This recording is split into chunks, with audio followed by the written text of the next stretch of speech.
Saudara, Pusat Pelaporan dan Analisis Transaksi Keuangan atau PPATK mengungkapkan maraknya judi daring menggunakan dompet digital dengan nilai yang mencapai puluhan juta rupiah.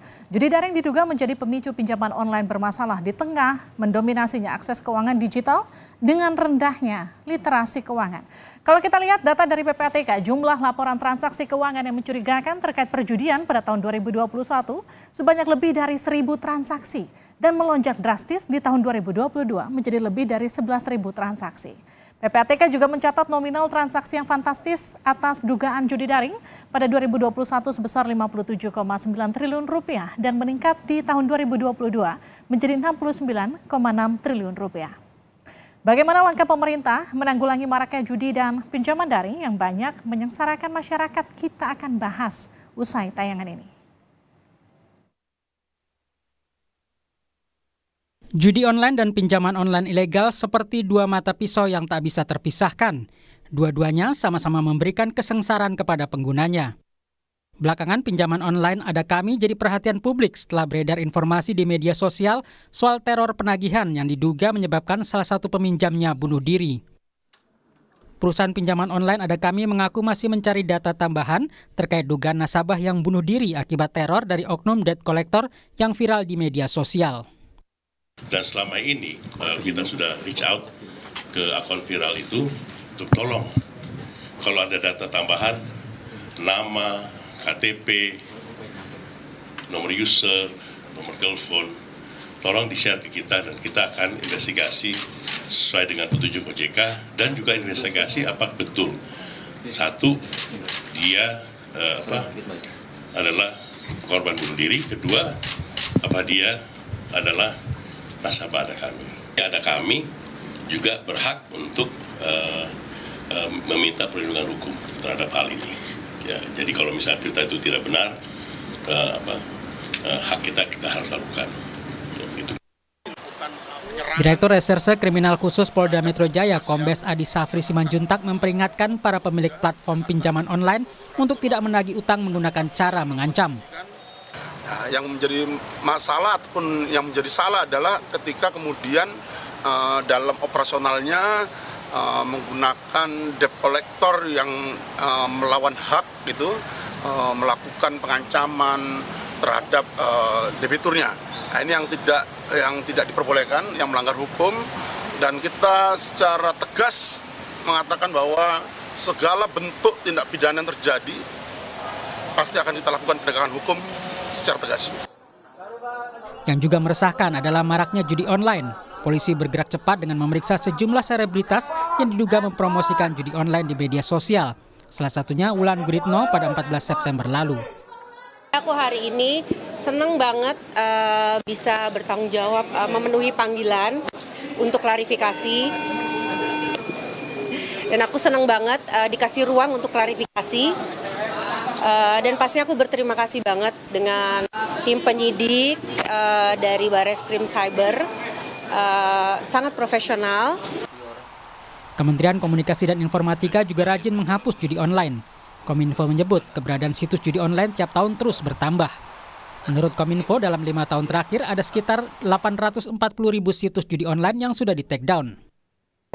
Kementerian Kominfo terus memonitoring ya perkembangan di dunia internet kita, dan kita sudah men-take down selama 5 tahun terakhir ini kurang lebih 840.000 situs judi online, dan ini terus kita lakukan. Sementara Menkominfo Budi Aristiadi menyebut pinjaman online ilegal adik dari judi online, karena setelah ditelusuri banyak pelaku judi juga meminjam layanan pinjol. Dapat duit pinjol, main judi lagi, kalah lagi, gali lubang lagi. Daripada mainan judi online, mending jualan online, kata Menkominfo seperti kami kutip dari kompas.com. PPATK menyebut transaksi mencurigakan terkait judi online pada 2021 mencapai 1.446 transaksi. Pada 2022 meningkat menjadi lebih dari 11.000 transaksi. Sementara nominal transaksi terkait judi online di tahun 2021 mencapai lebih dari 57 triliun rupiah. Sedangkan di 2022 mencapai lebih dari 69 triliun rupiah. Sepanjang tahun 2022, Polri telah mengungkap 1.323 kasus judi online. 906 rekening dibekukan dan 760 orang ditetapkan jadi tersangka. Kementerian Kominfo, Otoritas Jasa Keuangan dan Kepolisian harus segera menindak tegas judi online karena berkaitan erat dengan pinjaman online.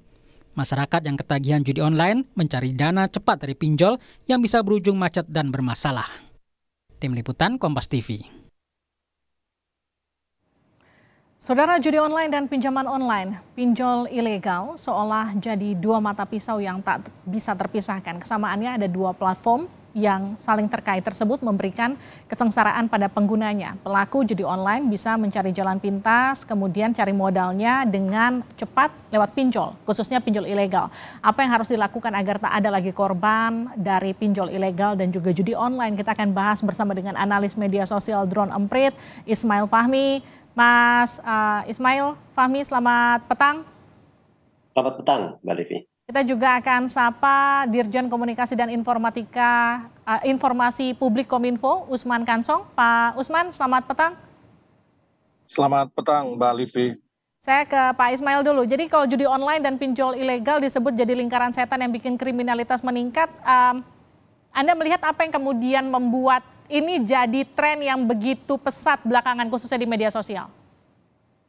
Kalau kita lihatnya, sebetulnya itu di media sosial, saya tes itu di Facebook dan Instagram. Belum yang lain-lain, Twitter dan lain-lain juga sama. Betapa mudahnya masyarakat sekarang ini melihat iklan judi, informasi judi dalam keseharian. Dan seolah-olah itu sebuah game, sebuah permainan. Mereka nggak melihat itu sebagai satu judi yang dilarang. Mereka nggak melihat itu kadang-kadang sebagai melanggar UU ITE atau melanggar agama misalnya kayak gitu. Bahkan anak-anak pun karena merasa itu sebagai game, mereka merasa biasa-biasa saja.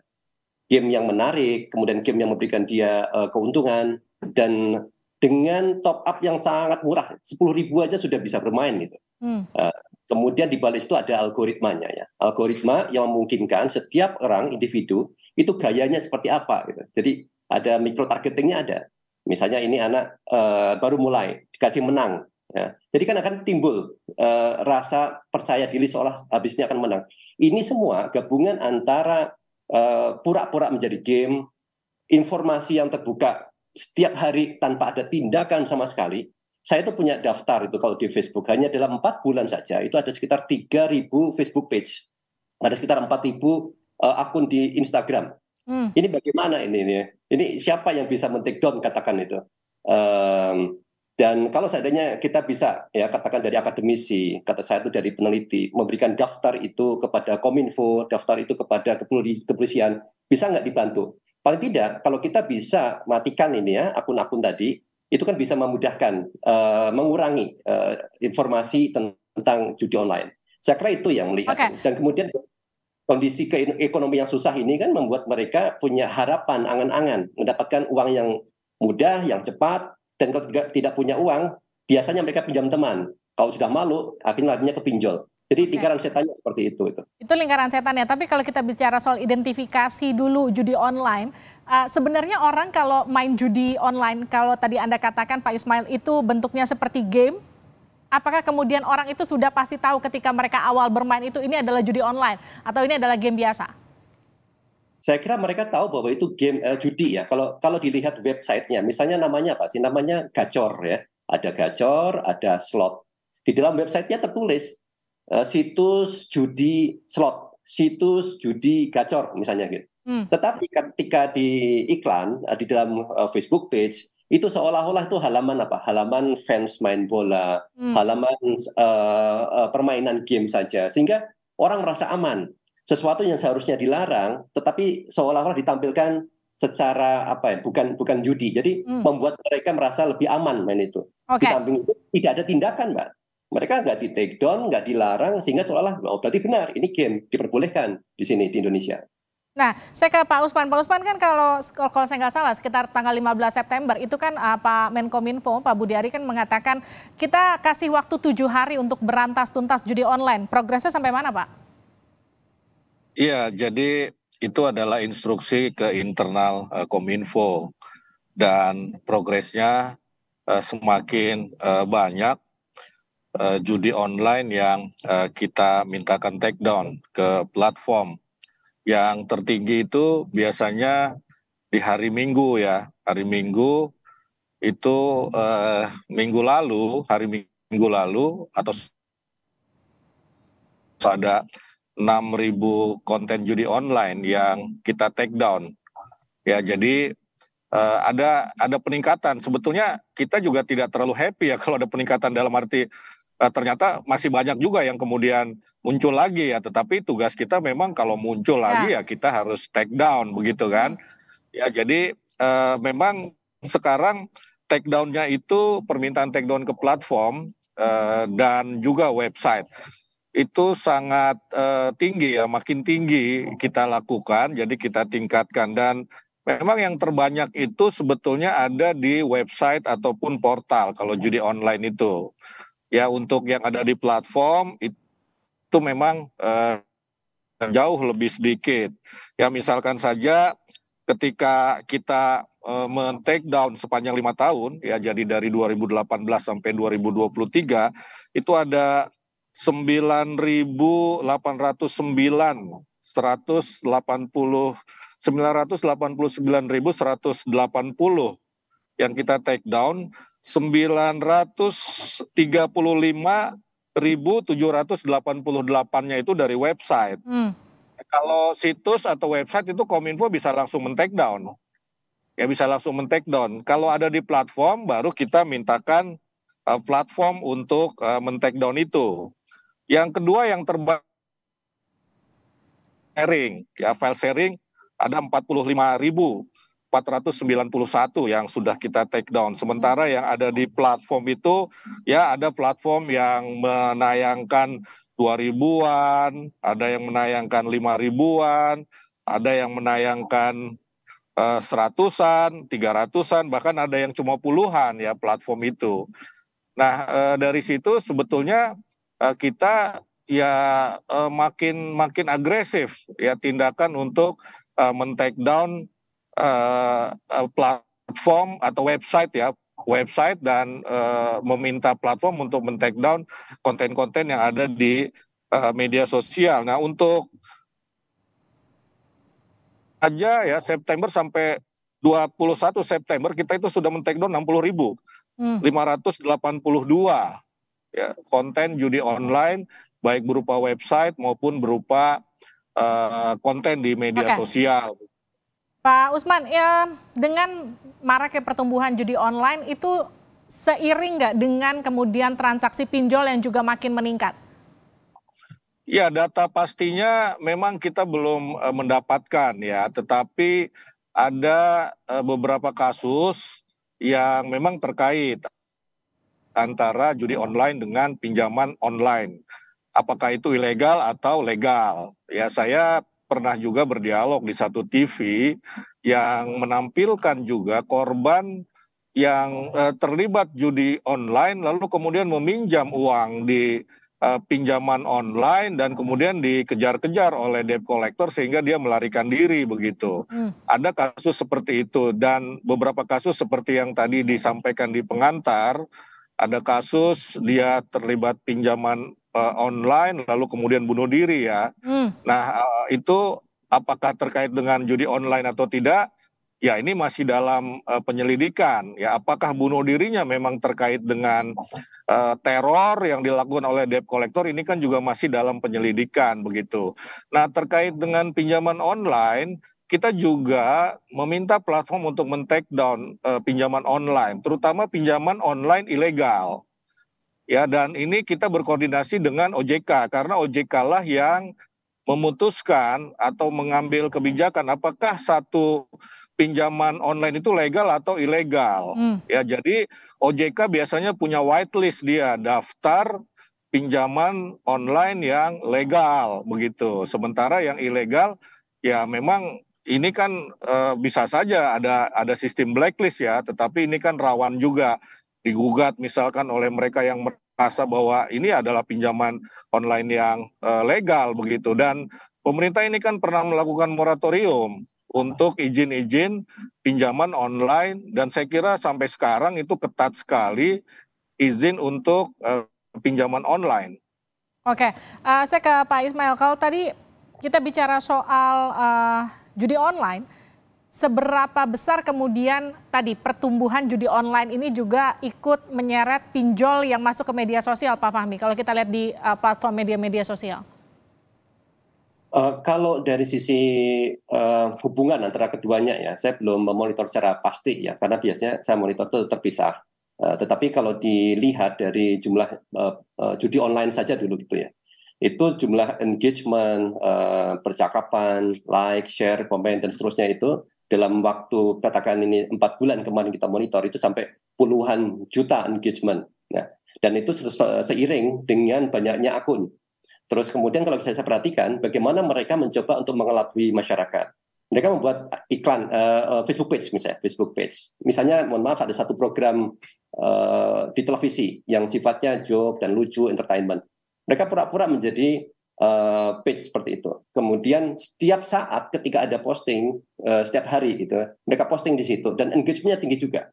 Dan ini kan akhirnya apa? Membuat masyarakat selalu terpapar karena setiap kali postingan selalu ada nama judi online-nya apa. Dan itu selalu berubah-ubah, berbeda-beda karena produknya banyak sekali. Dan kalau ini ada banyak event ya, baik di televisi, kemudian juga event olahraga, mereka kan juga ada akun-akun nih, akun-akun dalam pura-pura sebagai akun fans sepak bola, baik itu nasional atau mungkin lokal, regional atau mungkin internasional, dan itu selalu muncul iklan-iklan ini. Jadi sejalan event yang ada menjadi perhatian publik, kemudian itu akan muncul, kemudian jadi posting di media sosial, dan itu selalu akan bertambah banyaknya paparan terhadap informasi terkait judi online itu. Dan kalau dilihat bagaimana hubungannya dengan pinjol misalnya, kita bisa hubungkan dengan banyaknya berita-berita. Yes. Banyak berita-berita bagaimana orang lapor, banyak sekali mereka kadang bahkan nggak lapor ya. Bahkan yang ketika saya cari misalnya, kemarin saya cari terkait dengan pinjol kemudian bunuh diri. Ya. Itu ada, saya ketemu di Google aja sekitar 5 juta halaman, Mbak. Ini luar biasa. Kemudian judi online, bunuh diri juga sama. Itu juga banyak sekali, jutaan halamannya. Ini luar biasa ini.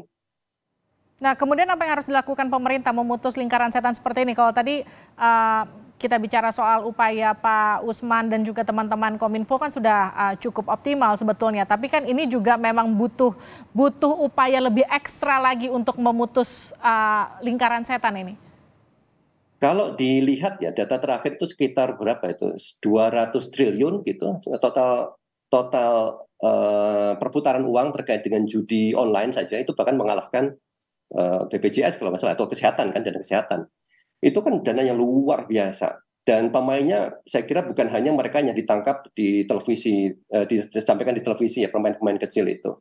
Kemudian juga apa yang mereka mencoba main di Facebook page seperti saya ceritain tadi, IG.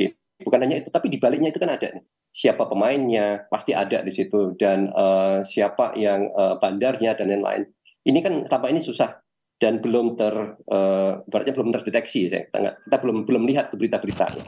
Dan dari Kominfo yang dicoba di take down itu kan Facebook page, mungkin akun-akun media sosial, postingnya di media sosial, kemudian halaman-halaman, itu kan tampilan depan. Tadi belakangnya ini sebagai sumber yang mereka dapat keuntungan sangat besar, ini kan belum ada. Okay. Dan saya kira penting juga edukasi ya, paling tidak. Tadi sambil jalan tuh ada edukasi. Misalnya gini Pak Usman ya, kita ada daftar list nih. Kita bisa menggunakan Crowdtangle. Misalnya saya coba ajak lah teman-teman dari akademisi. Mereka banyak punya akun namanya Crowdtangle, Pak. Itu akun dari Facebook. Kita bisa masukin aja, tolong masukin ya teman akademisi. Kata kunci gacor misalnya. Waktu ambil saja sebulan terakhir, akan dapat itu Facebook page yang mempromosikan halamannya apa saja gitu. Kemudian kita buat list. Kemudian kita informasikan kepada Kominfo. Kita cek setiap minggu misalnya ini sudah di take down atau belum. Dan kemudian kalau ada halaman itu masyarakat jadi tahu, oh ini ternyata judi misalnya. Ini sebagai langkah yang bisa kita lakukan ketika kita nggak bisa bergerak di sisi bandarnya, tapi paling tidak di sisi depannya media sosial kita bisa bermain di sana. Dengan data ya teman-teman akademisi kerjasama dengan Kominfo, dengan publik, masyarakat, harapan saya juga rekan-rekan di Muhammadiyah, di NU, mereka melakukan kajian ini, memberikan list, sampaikan kepada masyarakat. Karena selama ini situs-situs dan akun-akun judi ini berpura-pura sebagai game. Kita harus informasikan bahwa itu bukan game, gitu. Dan progresnya ter-up to date secara transparan. Jadi harus diperkuat juga dengan literasi ya, Pak Usman? Iya, jadi memang dari sisi ekonomi ini kan urusan supply and demand ya, demand and supply. Kenapa judi online muncul terus karena demand-nya tinggi di Indonesia. Transaksinya saja sampai 69 triliun tadi tahun lalu ya, begitu. Artinya peminat judi online ini banyak di Indonesia begitu. Tapi di sisi lain juga ada disuplai oleh yaitu tadi konten-konten judi online, baik website maupun konten di platform. Nah, pemerintah bekerja di 2 titik. Ya, di titik demand, kita mencoba memutus demand dengan literasi digital, kita lakukan itu, dan kemudian juga memutus dari sisi supply dengan melakukan take down. Nah, masyarakat tadi saya kira apa yang disampaikan Bung Ismail Fahmi itu betul sekali, ya harus terlibat dari sisi demand-nya dengan memutus demand melalui edukasi begitu, melalui edukasi. Dan saya kira bagus sekali kalau teman-teman akademisi melaporkan ke Kominfo bila menemukan situs-situs ataupun konten-konten judi online, karena kita juga membuka mekanisme aduan masyarakat ya di aduan-konten.id. Baik, terima kasih Pak Usman, terima kasih juga Pak Fahmi. Semangat terus untuk memberantas judi online dan juga tadi pinjaman online ya Pak Usman Kansong dan juga teman-teman Kominfo. Terima kasih juga Pak Fahmi atas informasinya.